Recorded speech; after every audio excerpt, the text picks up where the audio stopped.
오늘부터 10주에 걸쳐서 탁월한 그리스도인의 10가지 습관이라는 제목으로 같이 하나님 말씀을 나누려고 합니다. 오늘은 첫 번째로 탁월한 그리스도인은 복음에 감격하는 습관이 있습니다. 복음에 감격하는 습관이 있습니다. 우리 인생은 습관에 의해 형성된다고 해도 과언이 아닙니다. 좋은 습관은 인생을 바꾸는 큰 힘이 있습니다. 우리가 연초가 되면 누구나 다 한 해를 바라보면서 어떤 작은 결단이든 큰 결단이든 변화를 위한 소망을 갖습니다. 올해는 내가 건강을 위해서 이렇게 하겠다. 또는 사업을 운영하는 분들은 사업에 대한 또 기대와 소원, 또 자녀들의 진로를 놓고 중요한 결정을 내리는 가정들은 또 그런 문제들이 중요한 하나의 또 주제가 될 것입니다. 근데 연초에 우리가 이렇게 다양한 소원을 마음에 품고 또 결정을 내리지만 그 열정이 식는 데까지는 그렇게 많은 시간이 걸리지 않는 것 같습니다. 그래서 나온 말이 작심삼일이라는 표현이 있습니다. 결정을 했지만 3일을 못 가서 그 열정이 식어지게 된다라는 겁니다. 애토믹 헤빗이라는 책의 저자인 제임스 클리어라는 분이 왜 사람들이 습관을 바꾸는 것이 그렇게 어려운가, 습관을 만들어가는 것이 왜 그렇게 어려운가라는 연구를 통해서 두 가지의 이유를 이야기를 합니다. 습관을 바꾸는 것이 어려운 두 가지 이유는 뭐냐? 하나는 변화시키고자 하는 대상이 잘못되었고, 두 번째는 변화의 방식이 잘못되었다. 그러니까 변하고자 하는 대상, 결과물도 잘못이 있지만 변화의 방법도 문제가 있다라고 지적을 합니다. 대개 변화가 일어나는 데 있어서는 세 가지의 층이 형성이 된다고 합니다. 하나는 결과를 변화시키는 겁니다. 결과를.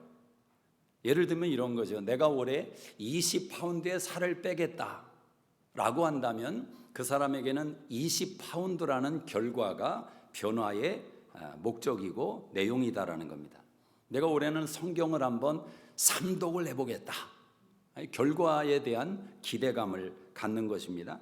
대부분의 사람들이 변화를 갈망할 때 이런 결과에 대한 자세를 갖는다는 것입니다. 두 번째는 과정의 변화입니다. 과정을 변화시켜야 되는데 20파운드를 뺀다면 어떻게 뺄 거냐라는 겁니다. 하루아침에 굶었다고 빠지는 게 아니니까 건강하게 20파운드를 빼는 비결이 뭐냐? 그 방식, 그 방법이, 과정이 두 번째 층이라면 세 번째는 정체성의 변화다라는 겁니다. 정체성의 변화. 사실은 이 내용이 가장 중요하다고 이 사람은 이야기를 합니다. 이 정체성을 변화시키는 것이 결국은 결과와 과정을 결정한다 해도 과언이 아니라는 것입니다.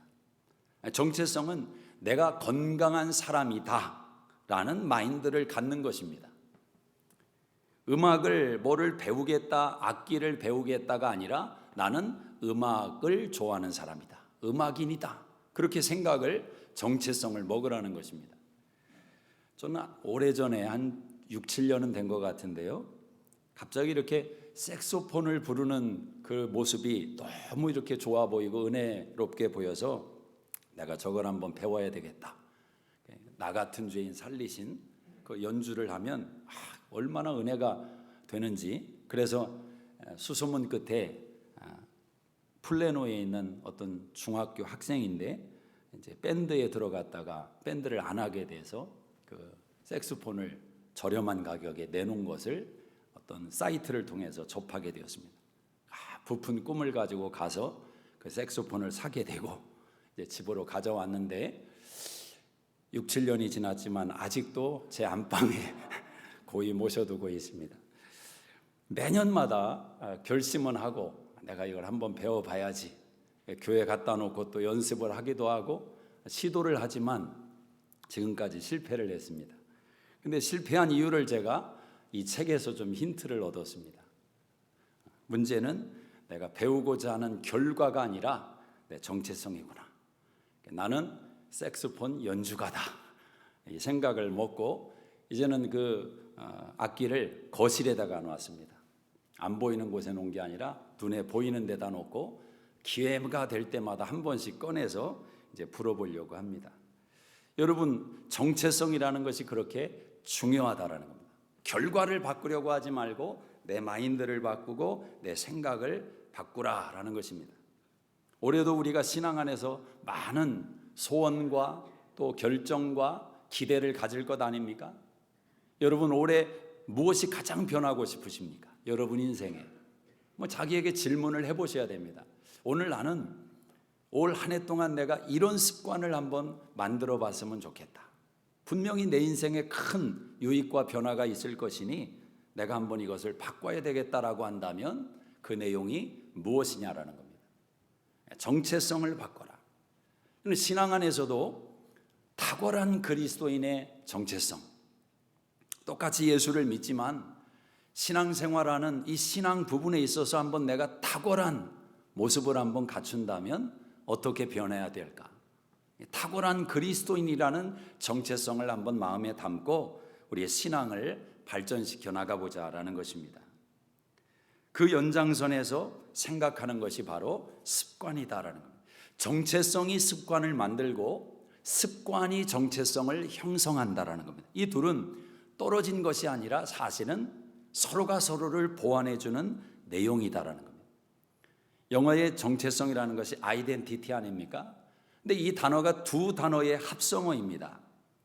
한 단어는 실제하다라는 라틴어 에센티타스라는 실제하다는 단어이고, 또 하나는 이덴티뎀이라는 반복적으로라는 단어의 합성어입니다. 그러니까 아이덴티티라는 말은 사실 어떤 의미를 담고 있냐면 어떤 내용을 반복적으로 실천하다 보면 형성되는 것이 바로 정체성이다. 가만히 보면 참 일리가 있습니다. 사람이 태어나서 얻는 정체성도 있지만 그 사람이 다른 사람들에게 비춰진 정체성은 반복 속에서 만들어진 정체성입니다.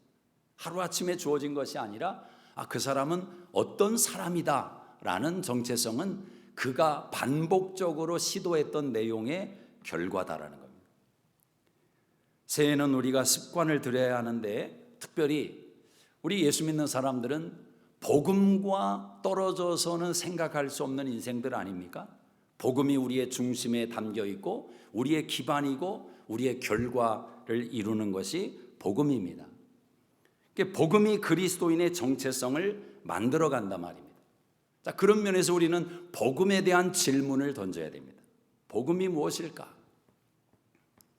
우리가 흔히 생각해서 복음은 예수님이 우리 죄를 위하여 돌아가시고 사흘 만에 부활하시고 하늘에 승천하셔서 우리를 다시 데리러 오신다고 약속하셨다. 그 예수님을 나의 구주와 주님으로 영접하면 영생을 얻는다. 그리고 이 땅에서 하나님이 주시는 풍성한 삶을 누리게 된다. 이게 복음의 핵심적인 내용일 것입니다. 자, 그런데 그 복음의 내용이 신약 속에만 존재하는 내용이 아니라 구약 속에도 복음이 존재한다라는 거죠. 오늘 우리가 읽은 이 아모스 5장의 내용이 우리에게 주시는 복음의 내용이라는 사실을 먼저 깨달을 필요가 있다라는 것입니다. 여러분, 복음이 무엇입니까? 복음은 하나님과의 인격적인 만남입니다. 하나님과의 인격적인 만남입니다. 자, 4절을 한번 같이 읽어보겠습니다. 4절 시작. 여호와께서 이스라엘 족속에게 이와 같이 말씀하시기를 너희는 나를 찾으라. 그리하면 살리라. 너희는 나를 찾으라. 그리하면 살리라. 이게 복음이다라는 것입니다.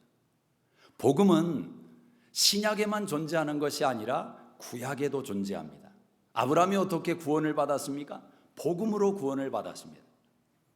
그럼 혹자는 이런 질문이 나올 수 있습니다. 아브라함은 예수님을 본 적도 없고 예수님보다 훨씬 수천 년 전에 존재했던 사람인데 그가 어떻게 복음으로 구원을 받았습니까? 여러분, 아담 이후로 지금까지 모든 인류는 복음이라는 주제 속에서 구원을 받은 것입니다. 성경은 아브라함이 믿음으로 장래에 오실 예수 그리스도를 바라봤다고 이야기를 합니다. 믿음이라는 원리는 시공간을 뛰어넘어서 우리를 예수께로 인도하는 길이고 생명이다라는 것입니다. 그래서 오늘 아모스에도 복음이 존재하는데 그 복음이 뭐냐? 하나님이 우리를 찾아오셨다는 것이 복음이요, 우리가 하나님을 찾는 것이 복음이다라는 것입니다. 가장 복음의 핵심은 무엇입니까? 하나님이 우리를 찾아오셨습니다. 인간의 모습으로, 우리와 똑같은 아기의 모습으로 오셔서 자라감의 과정을 경험하셨고, 인간이 경험하는 가정 안에서의 슬픔과 애통함과 기쁨과 환희와 고민과 염려와 이 모든 내용을 예수님이 다 경험하셨단 말이에요. 예수님이 어머니 마리아와 아버지 요셉의 가정 속에서 성령으로 잉태하셨지만 육신으로 태어나신 예수님이 때로는 요셉과 마리아가 인생의 미래를 인해서 고민하며 염려하는 것을 큰아들 예수님이 들으셨단 말입니다. 마리아와 요셉이 혹시 부부싸움을 했다면 했겠죠. 부부싸움 하는 그 현장을 큰아들 예수님도 보셨단 말이죠. 동생들이 태어나고 그 사이에서 갈등이 형성되고 또 시기하고 질투하는 그 과정들을 우리 예수님도 가정이라는 공간 속에서 다 경험하셨단 말입니다. 한 가지 특징이 있다면 그 예수님은 죄가 없으셨다. 그러나 우리의 형편을 다 아시는 분이시다라는 겁니다. 하나님이 인간이 돼서 우리를 찾아오셨다. 이게 복음입니다. 그래서 이 복음을 알면 그 하나님을 또 찾아가는 반응이 나오게 됩니다. 그래서 복음은 전적인 하나님의 은혜입니다. 주님이 우리를 찾아오셨습니다. 그 복음에 붙들린 사람들은 반드시 하나님을 찾아가는 인생으로 반응하게 됩니다. 그래서 기독교는 이 두 가지의 면을 우리에게 아주 조화롭게 가르쳐 주지요.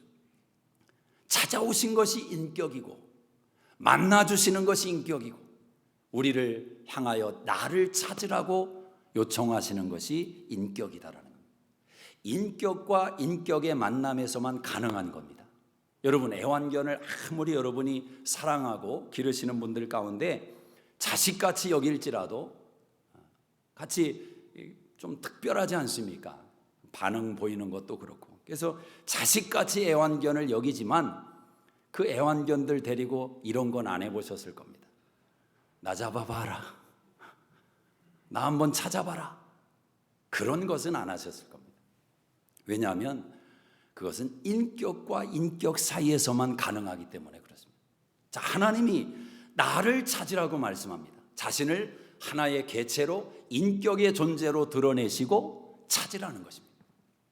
자, 그런데 더 놀라운 것은 하나님께서 우리가 하나님을 찾으라고 말하실 때 과연 하나님을 인간이 찾을 수 있겠습니까? 여러분, 세상에 존재하는 모든 종교의 출발은 신이라는 존재를 인간이 찾아 나선 결과물이 종교입니다.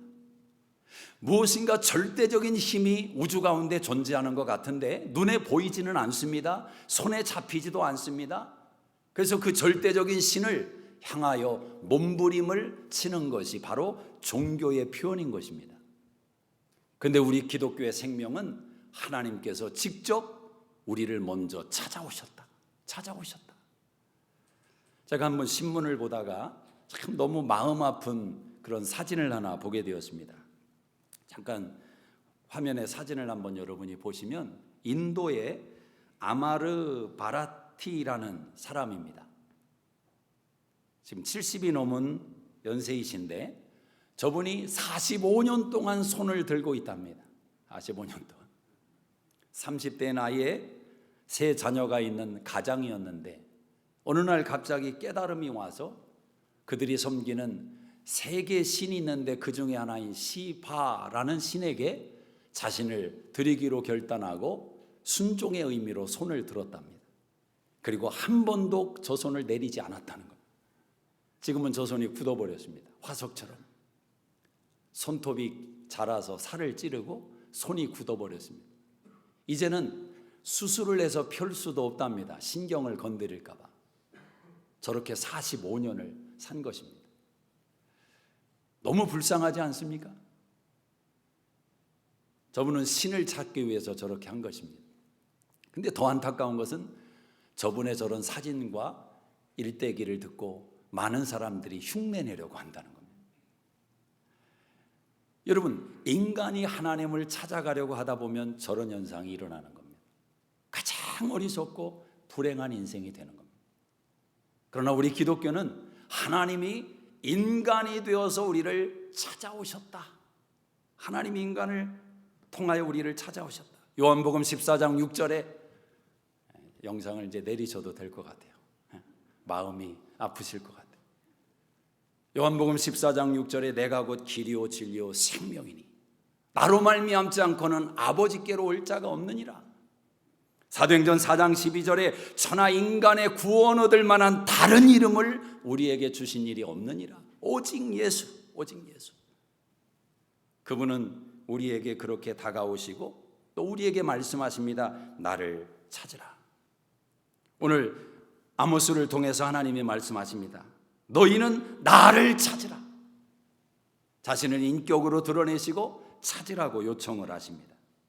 신앙은 이 하나님을 찾는 것입니다. 하나님을 어떻게 찾느냐? 하나님을 찾는 몸부림이 신앙의 표현입니다. 사실 우리가 드리는 기도도 어떤 면에서 보면 기도의 가장 근저에 흐르고 있는 그 내용은 하나님을 찾는 몸부림이 기도일 것입니다. 여러분 아시는 마태복음 7장에 구하라 찾을 것이요 찾으라 찾을 것이요 두드리라 열릴 것이다.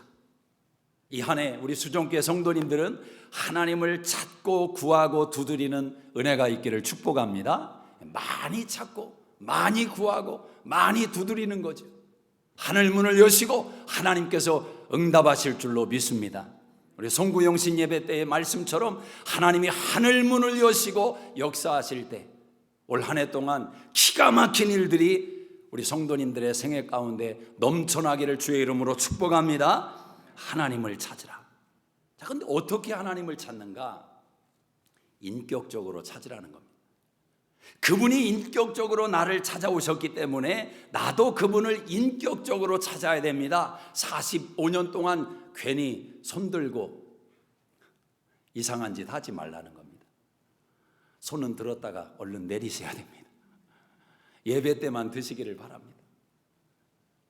하나님을 찾는데 인격적으로 하나님을 찾는 것입니다. 우리는 미신적으로 하나님을 믿는 신앙인들이 아닙니다. 신앙은 1대1입니다.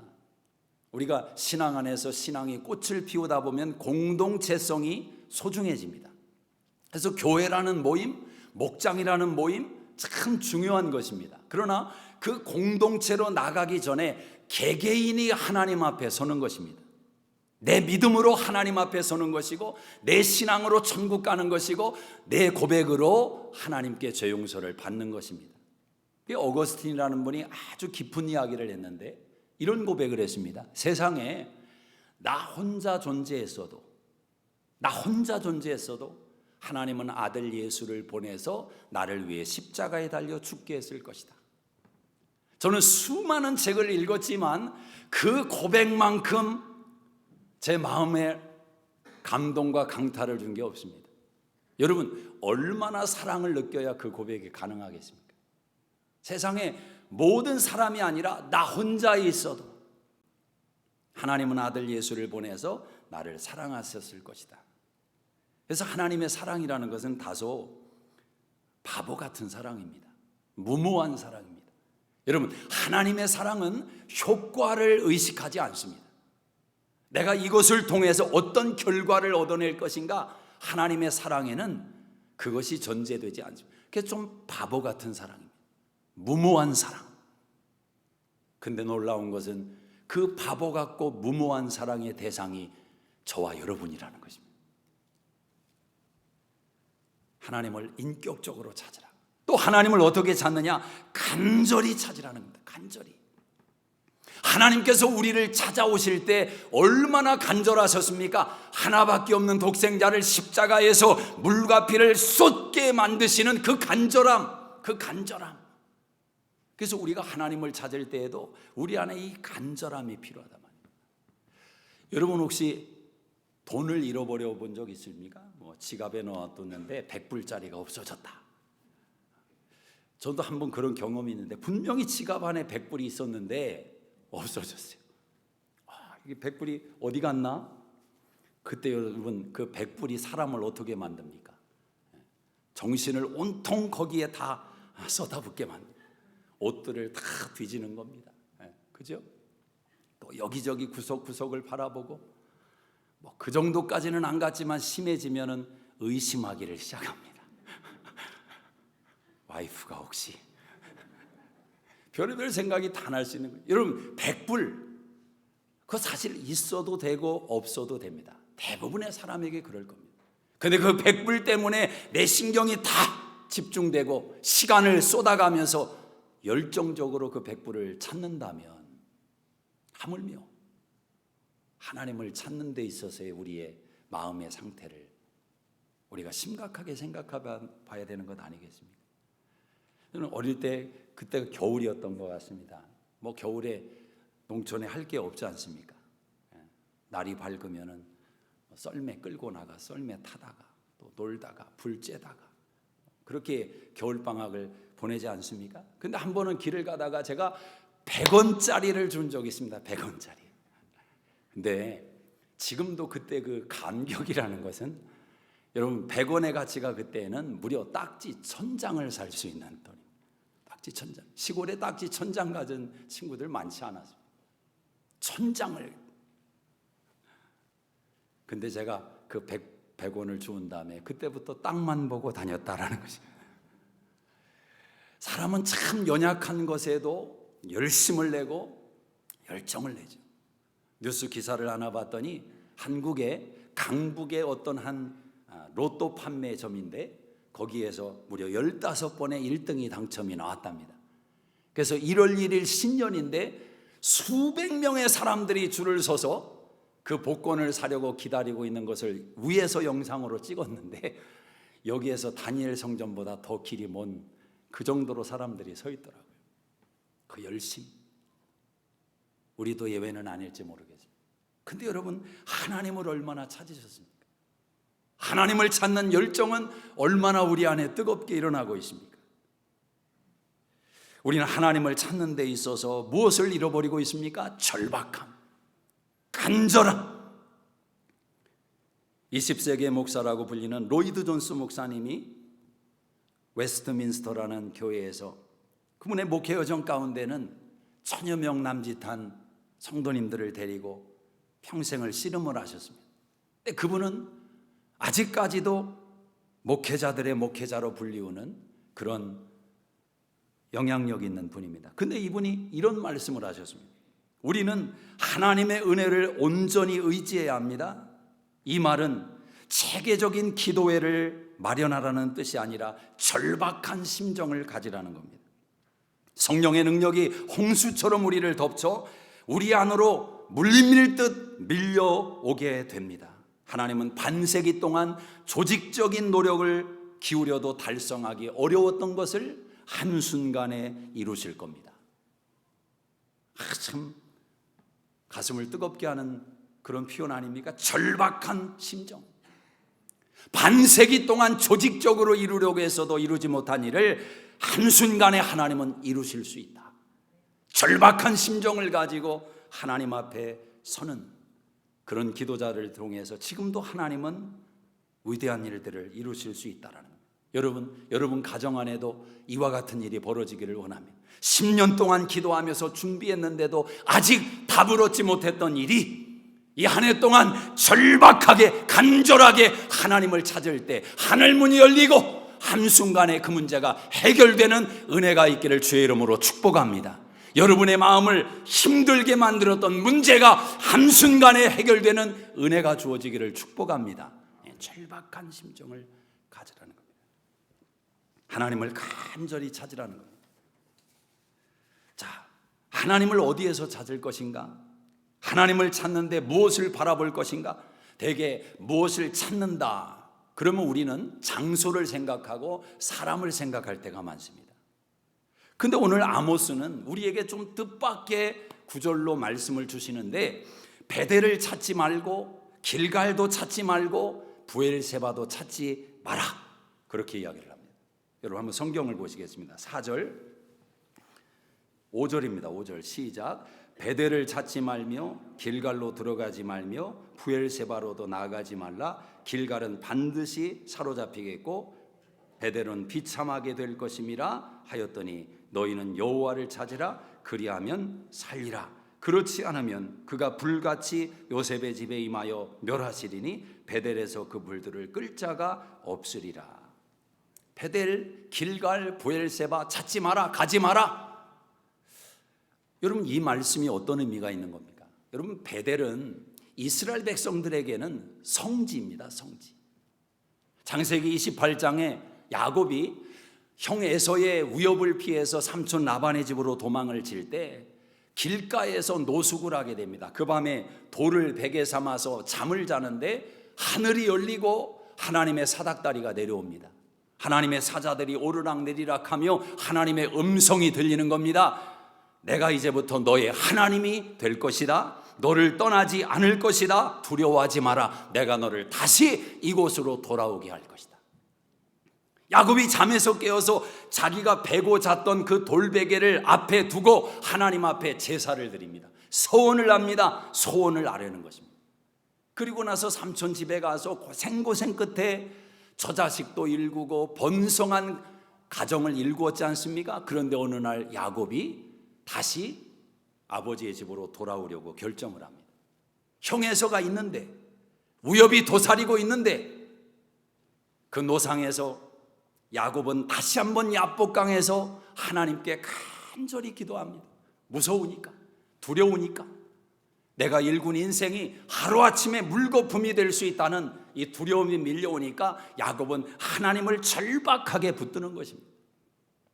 그렇게 나올 때 하나님이 야곱의 인생을 해결해 주셨죠.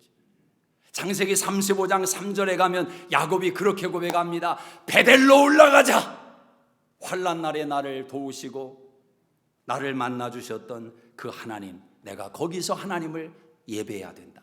베델로 올라가자. 저 자식들을 다 데리고 다시 베델로 나갔던 바로 그것이 베델입니다. 근데 아모스는 베델을 찾지 마라. 그 기가 막힌 역사의 현장, 믿음의 현장인 베델을 찾지 말라는 겁니다. 길갈을 찾지 마라. 길갈이 어떤 곳입니까? 40년 광야 생활을 마치고 요단강이 갈라지는 기적을 체험하고 이스라엘 백성이 첫 번째로 도착해서 하나님을 대면했던 그 땅, 길갈. 요단강에서 들고 나온 돌 12개를 가지고 길갈에 탑을 세우고 하나님은 여호수아에게 말씀합니다. 너희 후손들에게 가르쳐라. 나 여호와가 어떻게 너희를 지켜주었는지 이 돌이 의미하는 바를 가르쳐주라. 그게 길갈입니다. 근데 그 길갈을 찾지 마라. 부엘세바를 찾지 마라. 여러분 부엘세바는 아브라함이 하나님의 축복의 땅에 도착을 했지만 기근을 만나서 그가 애굽으로 피신을 합니다. 그때 그는 아비멜렉이라는 왕을 만나게 되고 자기 아내 사례를 빼앗기게 됩니다. 사례 미모를 탐했던 아비멜렉이 강제로 사라를 취한 것입니다. 아내를 빼앗기고 하루아침에 인생이 바닥으로 내동댕이 쳐진 아브라함이 기도하지 않았겠습니까? 그런데 하나님께서 나타나셔서 아비멜렉의 꿈에 현몽하셔서 네가 데려온 아브라함의 아내를 돌려보내라. 하나님이 나타나실 때 아비멜렉이 그냥 보냅니까? 금은 보화를 아브라함 손에 옮겨주면서 사라를 돌려보내지요. 창세기 21장 22절에 가면 아비멜렉이 부엘세바에서 아브라함과 언약을 맺습니다. 그가 이런 고백을 합니다. 네가 하는 모든 것에 하나님이 함께 하시는구나. 하나님이 함께 하심을 아비멜렉이 보고 아브라함의 우산 속으로 들어가고자 그렇게 조약을 맺었습니다. 그곳이 바로 부엘세바입니다. 그런데 지금 아모스는 뭐라고 말을 하는 것입니까? 야곱이 하나님을 체험했던 베델, 이스라엘 백성이 하나님의 능력을 경험했던 길갈, 아브라함 믿음의 조상이 하나님의 능력과 보호하심을 체험했던 부엘세바. 그러나 너희는 그곳을 찾지 마라. 그곳에 가지 마라. 경고하고 있습니다. 그러면서 하는 말이 너희가 나 여호와를 찾지 않으면 내가 너희에게 불을 던질 것이고 그 불을 끌 자가 없을 것이다. 경고하고 있는 것입니다. 하나님을 찾으라.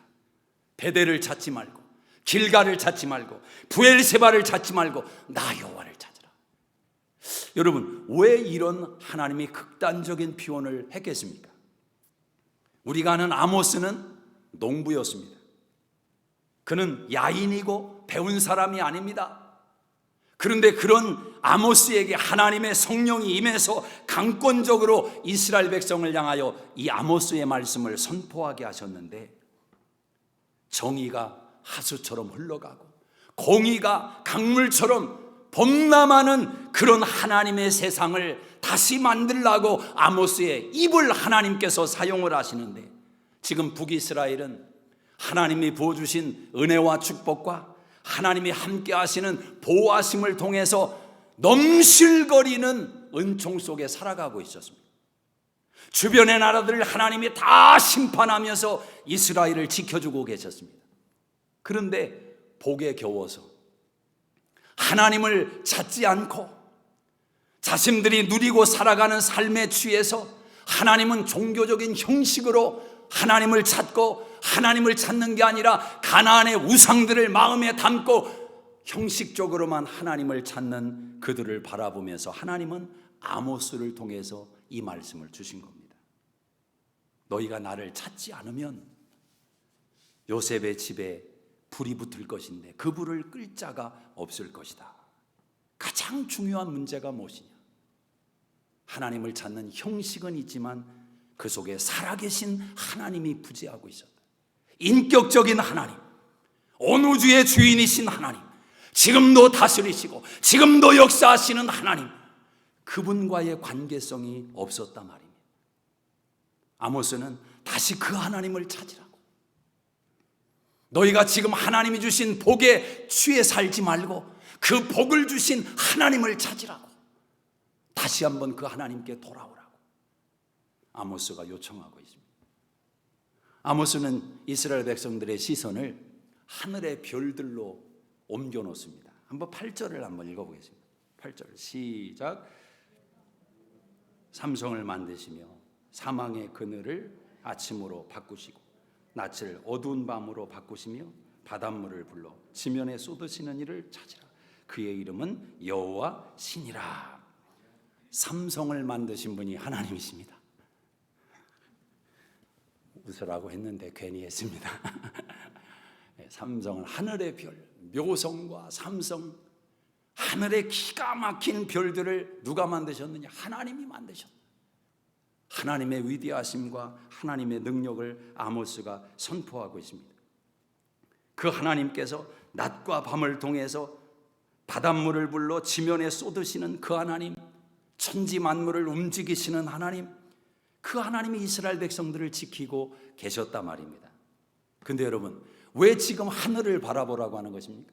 왜 난데없이 별을 보라고 하는 것입니까? 그 별은 여전히 거기에 있다. 사람은 지나가고 있습니다. 아브라함도 지나가고, 여호수아도 지나가고, 모세도 지나가고, 베드로도 지나가고, 우리 시대에도 한 사람 한 사람 지나가고 있습니다. 50년 뒤에는 이곳에 앉아서 예배드리는 사람들이 또 많이 바뀌어 있을 수 있습니다. 장소가 바뀌어도 사람들이 또 바뀔 것입니다. 지나간다면 환경도 바뀝니다. 세대도 바뀝니다.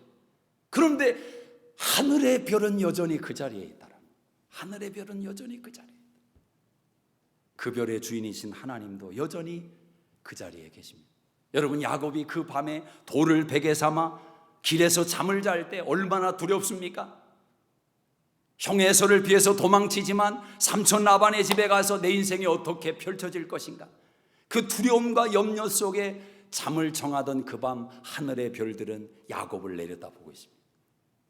야복강에서 씨름을 하며 하나님께 도와달라고 하나님을 놓지 않고 몸부림을 치던 그날에도 하늘의 별들은 여전히 야곱을 내려다보고 있었습니다.